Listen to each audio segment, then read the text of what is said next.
Assalamu alaykum, hörmətli Uyğur xanım qızları. Həminlağa şu konsul aldıdakı qarindaşlarımızın namıdan avaz çağırma.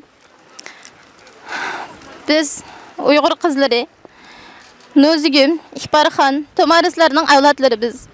Bu BBC xəbəri çıxandan bu yan həmmimizin uyqusu qaçdı. Xəbərlərini tekrar oquşqa peytinanmadıq. Şundaq turuqluq. Dünyanın her qaysı xanım qızlarımız həmmimiz ornumuzun dəst turib ketəyli.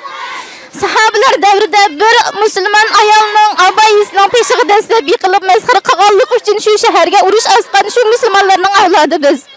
Nözgümge oxşaş öz iffet namusu üçün ve özünün cildini vazgeçken kahraman hanım kızlarının avladı biz. Ey zamanımızın nözgümleri, ey zamanımızın ihbarxanları oygınanla. Xitaplı əhəlləgi qılı və məyli.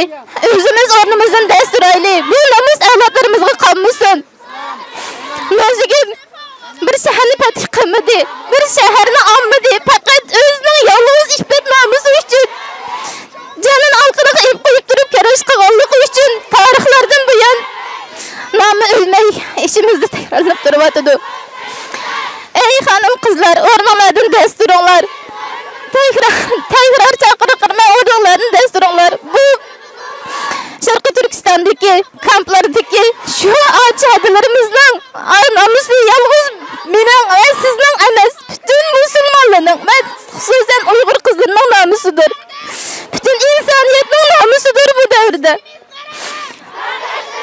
Ey Uygur kızları, uygunup keteyli. Sanımız tekama köpeysin ki azıyıp kalmışsın. Bu neciyi sen bizge teka azlı kılıdın. Mağlarca çıkanlar. Ballarınlarda et çıkanlar.